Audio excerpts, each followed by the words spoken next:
আমার মাথার পিছনে যে সিংহটি দেখতে পাচ্ছেন সম্পূর্ণ খাঁটি পিতলের তৈরি, ওজন প্রায় 12 কেজি এবং ডায়ামিটার 16 বাই 16 ইঞ্চি।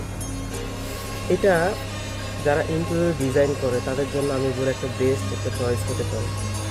আপনার স্পেশাল চেয়ার থাকলে তার পিছনে এটা সেট আপ করতে পারেন, বিশেষ করে অফিস আদালতে, কিংবা আপনার বাসা বাংলো বাড়ি হতে পারে, মেইন ডোরের দরজা হতে পারে, বিশাল করিডোর হতে পারে।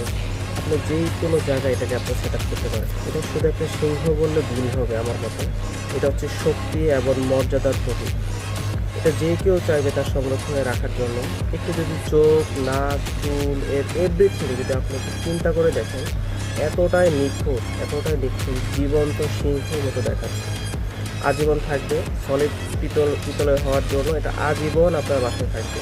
চাইলে আপনারা যত্ন করে রাখতে পারেন এবং নিচে ডিসক্রিপশন বক্সে আমাদের ডিটেলস আছে।